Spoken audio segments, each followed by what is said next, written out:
On the day of our holiday family gathering, my wife, Vivian Hayes, with whom I had signed a prenuptial agreement stipulating a 10,000x payback of my assets if she cheated, took her young assistant, Liam Foster, to my private vineyard. She claimed Liam was away from his family and she wanted to make him feel truly welcome and cherished. So she lavished billions on him right there, splashing out money just to see him smile. As their emotions deepened, fueled by the cheers of the crowd, they linked arms and shared an intimate toast. My assistant sent me a screenshot from Liam Foster's Snapchat story. You truly become yourself when you meet the right person. In the photo, the look in Vivian Hayes' eyes as she gazed at him was brimming with an unadulterated affection, a fervent tenderness I hadn't seen in 5 long years. I smirked, then casually froze her supplementary credit card, the one with a $100 billion limit. Honey, I'm doing a team building event with my staff. Why isn't my card working? She called, her voice tight. Everyone's watching. Don't make me look bad. I replied calmly, Ms. Hayes, have you forgotten who you are? She hesitated for a moment. Honey, don't joke around with me. You'll spoil everyone's fun. Oh, really? If you love drinking so much, then live stream yourself chugging every bottle in the vineyard. I'll unfreeze the card instantly. A minute passed. She hadn't taken a single sip. I sent her a trending news headline instead. Hayes Group's $100 billion company declared bankrupt. Since she loved splurging billions on her little assistant, I figured she should experience a 1,000-fold payback first. As Wall Street reeled from a $100 billion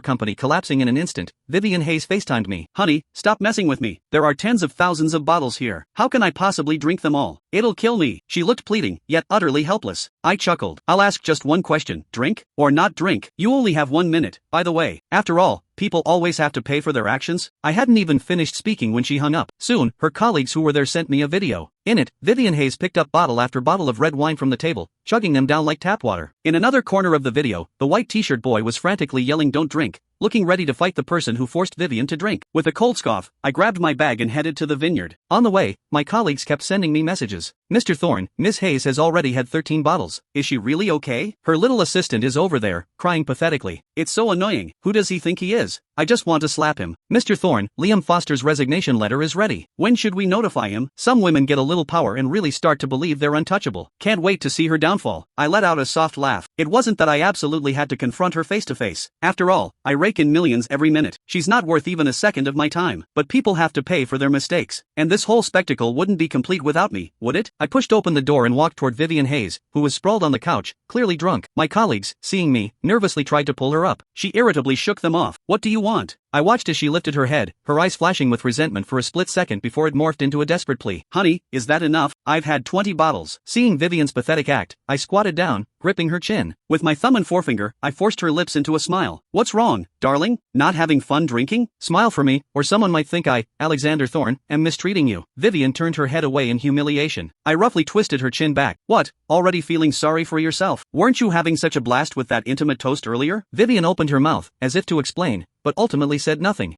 How could you treat your wife like that? Don't you see how drunk Ms. Hayes is? Just because you're rich, you think you can insult people however you want? Hey, say something. Liam, in his white tee and jeans, his eyes red-rimmed, puffed up his chest, trying to act tough as he shielded Vivian behind him. I smirked dismissively, but I ignored him, my gaze fixed on Vivian Hayes, who had stopped drinking and turned to meet my eyes. What? You want to stand up for him? Vivian's eyes were unreadable. She paused, then picked up another bottle of wine and chugged most of it down in one go. A cold smile played on my lips as I slanted a glance at the boy. Our eyes met, and he took 2 steps back. But then something seemed to click in his mind, and he angrily retorted, What? Am I wrong? Who treats their wife like this? You have no sympathy. I laughed, walking toward him step by step. With each step I took, he retreated one, until he was backed against the wall, nowhere left to go. I stood over him, laughing condescendingly. What? So you do know this is someone else's wife, huh? So, how does it feel to spend someone else's money? Liam's eyes were red, as if he'd suffered a grave insult. He threw his head back and yelled at me, Don't you dare slander me and Vivian. We're just colleagues. Your own mind is dirty, that's why everything you see is dirty. No wonder Vivian never wants to come home. You're so controlling and domineering, what woman could stand it? Shut up. Vivian, no longer feigning drunkenness, snapped sharply. I chuckled softly. Vivian Hayes, so this is the kind of trash you fall for? Being brainless is one thing, but he'd look embarrassing as a mere office decoration. Your taste has really hit rock bottom. Vivian looked up at me, her eyes filled with anxiety. Honey, I know I was wrong, but there's really nothing between me and him. Before she could finish, I chuckled softly. Don't bother. I don't have time for your nonsense. Finish all these drinks and be home by 11 tonight. On the drive home, the scenery outside the car window flashed by. I never thought things with Vivian Hayes would become so ugly. 5 years ago, she came to interview at my company. She wore a simple white dress, elegant and pure, standing out brightly in the crowd. In just 3 months, she went from one of over 100 interns to a full-time employee and then my trusted assistant in one go. But she always did things for me that went beyond work.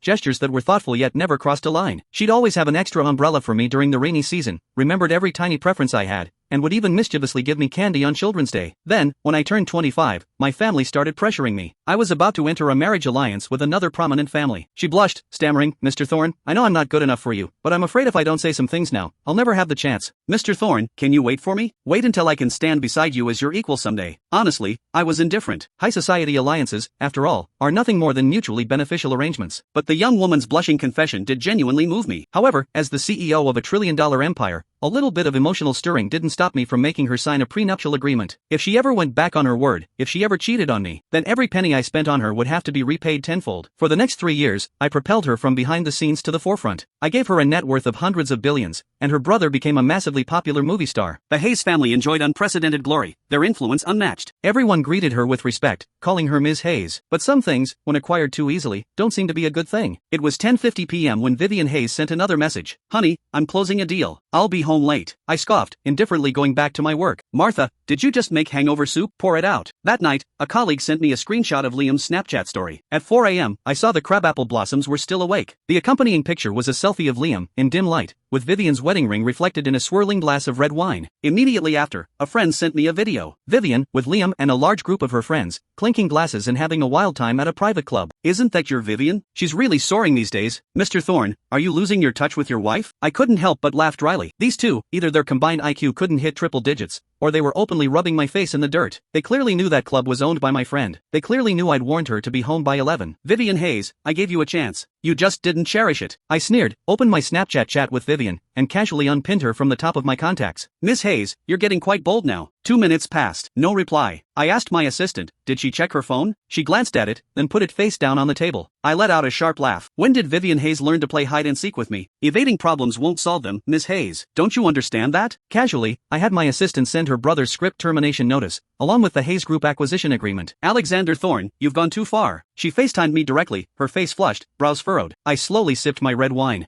This is too far? Vivian Hayes, is this your first day knowing me? I set my phone aside and slowly said, "I'm a little unhappy today. I'll give you 2 choices. Either live stream yourself slapping your own face, and while you're at it, call yourself a homewrecker. Make sure you hit hard enough that everyone, even the stray dogs on the street, hears it." Let me check the time. It's 11:20 p.m., isn't it? If it goes over 1,200 seconds, then that's 1,200 slaps. Or, you can make that man get on stage right now and perform a striptease. Just do one, to cheer me up, okay?